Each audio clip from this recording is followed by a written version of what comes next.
Good morning, everyone. Our school is organizing online classes, and I will be taking classes for English subject. And today I will teach you part second of lesson 4 in the Kingdom of Fools, page number 21. सो अभी तक अपन ने देख लिया था कि वो जो thief था उसने बॉल गिरा दी थी और बॉल गिराने के बाद उसका जो डेथ हो गई थी। अब डेथ होने के बाद वो राजा के दरबार में गए, एक दूसरे पर इल्ज़ाम लगाया कि मैंने ये दीवार नहीं तोड़ी है, दीवार बनाने वाले ने। अब दीवार बनाने वाले ने कहा कि मेरी भी कोई गलती नहीं है, क्योंकि वो डांसिंग गर्ल थी, बार बार यहाँ वहाँ जा रही थी और उसकी पायलों की आवाज़ से मेरा दिमाग नहीं था, तो दीवार ऐसी बन गई। अब अपन देखते हैं कि डांसिंग गर्ल ने किस पर कितना एक्सक्यूज लगाया। You are right, the case depends. We must look into it. It is not easy to judge such complicated case. Let's get the dancer wherever she is. तो उसने कहा हाँ तुम भी सही बोल रहे हो, तो अब जो डांसर है उसको अपन लेके आते हैं, क्योंकि ये जो केस है ना वो बहुत ज़्यादा धीरे धीरे कॉम्प्लिकेटेड होता जा रहा है। The dancing girl now an old women came trembling to the court. अब जो वो डांसिंग गर्ल थी ना वो भी बूढ़ी हो गई थी, क्योंकि दीवार बहुत समय पहले बनाई थी ना, तो वो कांपते कांपते और राजा के दरबार में पहुंची। Did you walk up and down the street many years ago while the poor man was holding a ball? Did you see him? तो राजा ने उससे पूछा कि तुम जब ये बॉल बना रहा था, ये जो बूढ़ा व्यक्ति था, तो तुम क्या वहाँ स्ट्रीट से बार बार ऊपर नीचे जा रही थी, तो तुमने क्या इसको बूढ़े आदमी को देखा था बॉल बनाते हुए? Yes my lord, I remember it very well. तो अब वो डांसिंग गर्ल ने बोला कि हाँ मैंने तो इसको देखा था और मुझे बहुत अच्छे से याद है। So you did walk up and down with your ankle jingling. तो क्या तुम बार बार ऊपर और नीचे चल रही थी तो और तुम्हारी जो एंकलेट्स यानी कि पायल हैं उनकी आवाज़ भी बहुत आ रही थी।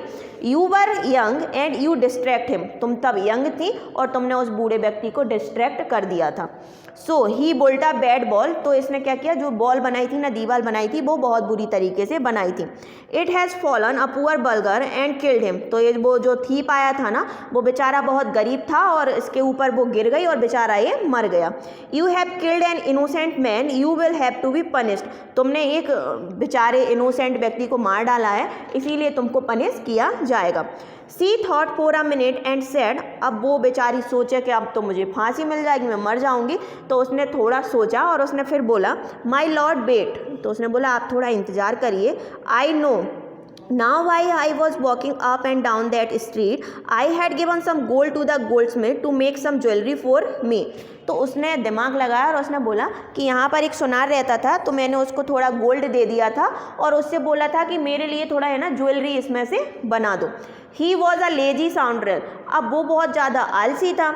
He made so many excuses, said he would give it now and he would give it then and on all day. He made me walk up and down in the house and dozen times.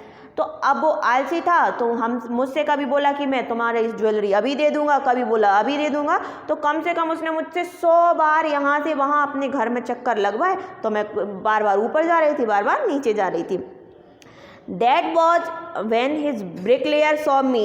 It's not my fault, my lord. It's the damned goldsmith fault. तो उसने बोला कि अब इसमें दीवार बनाने वाले की तो कोई गलती नहीं है, वो मेरी भी गलती नहीं है कि वो मुझे देख रहा था। सारी की सारी जो गलती है वो सुनार की है, क्योंकि उसने ही मुझे इंतज़ार कराया था। पुअर थिंग्स सी एब्सोल्युटली राइट। उसने बोला हाँ तुम भी बहुत बिल्कुल सही बोल रही हो। Thought the king weighing the evidence, we have got the real culprit at last, get the goldsmith wherever he is hiding at once. तो उसने बोला कि जाओ जो गोल्ड स्मिथ यानी सुनार है उसको कहीं भी छुपाओ। तो अपने मैसेंजर से बोल दिया जो दरबार में थे और उसको पकड़ के लेके आओ। The king's baffled searched for the goldsmith who was hiding in a corner of his shop. When he heard the accusation against him, he had his own story to tell. अब राजा ने क्या किया, अपना पूरा बहुत सारे लोगों को भेज दिया कि जाओ उसको सुनार को लेके आओ। अब वो सुनार को पता चल गया था कि राजा मुझे पकड़ने आने वाला है, तो वो अपनी जो शॉप थी ना वहाँ पे एक कॉर्नर में जाकर और छुप गया और अपनी ही स्टोरी बनाने लगा कि हाँ अब मुझे क्या क्या स्टोरी राजा को सुनानी है। My lord, he said, I am a poor goldsmith. It's true, I made this dancer come many times to my door. I gave her excuse because I couldn't finish making her jewelry. Before I finished the rich merchant order, they had a wedding coming and they would not wait. You know how impatient rich men are. तो उसने बोला कि हाँ, मैंने इस जो वो dancing girl थी ना उसको बहुत इंतज़ार कराया था और मैंने उसको बहुत एक्सक्यूज़ दिए थे, लेकिन इसमें मेरी भी कोई गलती नहीं है। इसमें गलती है एक रिच मर्चेंट था, उसने मुझे ऑर्डर दिया था ज्वेलरी बनाने के लिए। तो ये जो सारी की सारी गलती है वो एक रिच मैन की है। आप तो जानते ही हैं कि जो रिच मैन होते हैं उनको बिल्कुल पेशेंस नहीं होता है, उनको अपनी ज्वेलरी बहुत जल्दी चाहिए थी। Who is the rich merchant who kept you from finishing this poor women jewellery. तो राजा ने पूछा ऐसा वो अमीर मर्चेंट व्यापारी कौन था जिसने तुमको ज्वेलरी बनाने नहीं दी, इस मतलब वो डांसिंग गर्ल की। Made her walk up and down which distract the bricklayer which made the meals of his ball which has now fallen N innocent man and killed him, can you name him. तो उसने बोला कि तुम है ना मुझे उस व्यापारी का नाम बताओ जिसने तुम्हें ऑर्डर दिया था और जिसकी वजह से तुमने इस डांसिंग गर्ल के ऑर्नामेंट नहीं बना पाए, जिसकी वजह से वो ब्रिक लेयर वाला दीवार बनाने वाला था वो डिस्ट्रैक्ट हो गया। उसके डिस्ट्रैक्ट होने से जो दीवार थी वो सही नहीं बनी और जब दीवार सही नहीं बनी तो वो थी वो उसके ऊपर गिर गई और वो बेचारा मर गया। तो तुम मुझे उस व्यापारी का नाम बताओ। The goldsmith named the merchant and he was none other than the original owner of the house who wall had fallen। अब उस सुनार ने बोला कि वो और कोई नहीं है, वो वही व्यापारी है जिसकी दीवार उस थीप पर यानी कि चोर पर जा कर के गिरी है। यानी कि कुल मिलाकर जो वो पूरी स्टोरी है वो उसी आदमी पर आ गई जिसका वो घर था और जिसकी दीवार चोरों ने तोड़ी थी। Now justice had come full circle, threw the king back to the merchant. When he was rudely summoned back to the court, he arrived crying, "It was not but my father who ordered the jewelry. He is dead. I am innocent." तो उसने बोला कि मेरी तो इसमें कोई भी गलती नहीं है, ये जब दीवार बनी हुई थी तो मेरे पापा की टाइम बनी थी और पापा ने ही ज्वेलरी बनाने के लिए ऑर्डर दिया था। अब वो बेचारे तो मर गए हैं और मैं तो बिल्कुल इनोसेंट हूँ। But the king consult his minister and ruled decisively, it is true your father is the true murder, he is dead but somebody must be punished in his place. तो वो राजा और उसके मिनिस्टर थे, उन्होंने आपस में consult करके बोला कि हाँ तुम्हारे पापा जो हैं वो तो मर चुके हैं, लेकिन अब हमें किसी ना किसी को तो पनिश करना पड़ेगा ना उनकी जगह पर। You have inherited everything from the criminal fathers of your. अब तुम उनके इनहेरिटेड यानी कि तुम उनके वंशज हो, तो तुम तो क्रिमिनल हुए। And his rich as well as his son, I knew at once even when I first set eyes on you that you were the root of the horrible crime, you must die.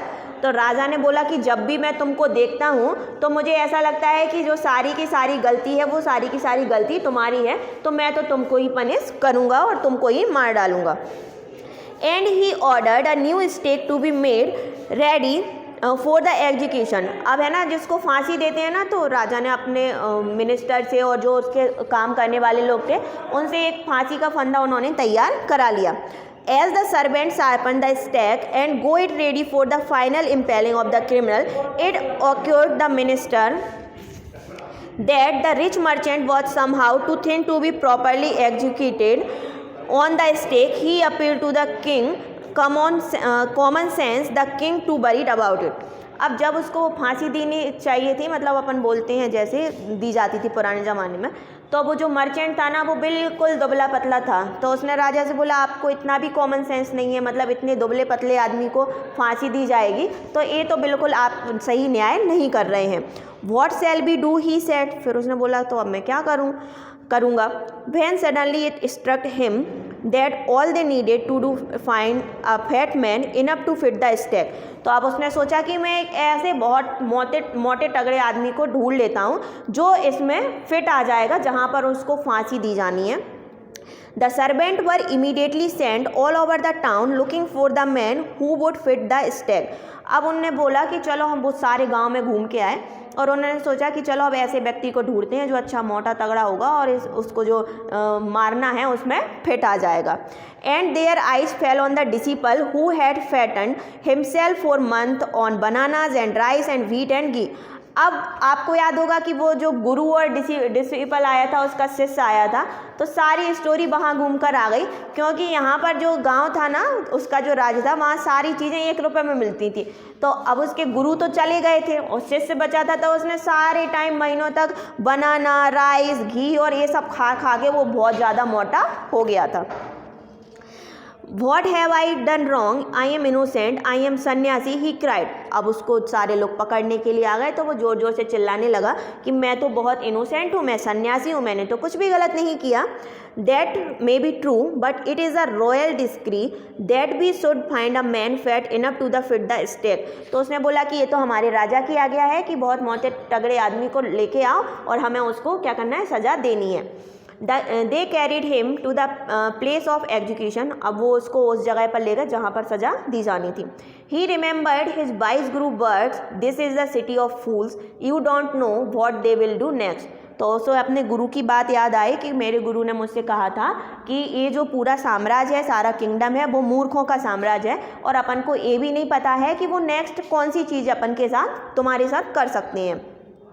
While he was waiting for death, he prayed to his guru in his heart। यानी कि जब उस इंतज़ार कर रहा था कि अब तो उसको मृत्यु मिलने ही वाली थी, राजा उसको पकड़ के ले गए थे, तो वो अपने मन में अभी भी अपने गुरु को याद कर रहा था।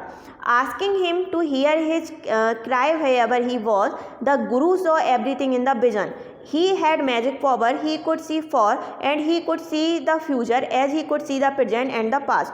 अब वो जो अपने गुरु को याद कर रहा था ना, तो उसमें है ना, उसमें उनके जो गुरु थे ना, उनके पास मैजिक था और वो सोच लेते थे कि फ्यूचर में क्या होने वाला है, मेरे शिष्य के साथ क्या हो रहा है, प्रेजेंट में क्या होगा और पास्ट में भी क्या होगा। यानी कि उनके पास मैजिक था कि वो भूत भविष्य वर्तमान सब चीज़ों को वो जान लेते थे। He arrived at once to save his disciple who had got himself into such a scrape through love of food। तो उनको पता चल गया था कि मेरा जो शिष्य है उसको फांसी दी जाने वाली है, तो वो जल्दी से जल्दी उस साम्राज्य में पहुंच गए क्योंकि उनको अपने जो उनका डिसिपल था उनको उसको बचाना था। As soon as he arrived, जल्दी से जल्दी वह वहाँ पहुँचे। He scolded the disciple and told him something in his whisper। तो वो अपने शिष्य पर जोर से चिल्लाए और उसके कान में उन्होंने कुछ बोला। Then he went to the king and addressed him, O wisest of king, who is greater, the guru or the disciple।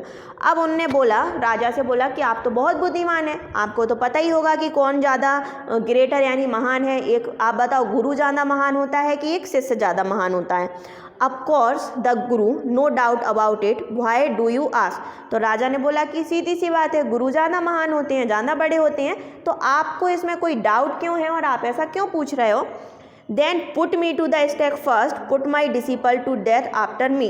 तो उनने बोला कि एक काम करो, आप है ना मुझे फांसी पर चढ़ा दो, मुझे पहले मार दो और उसके बाद में क्या करोगे, आप है ना मेरे शिष्य को बाद में फांसी पर चढ़ा देना।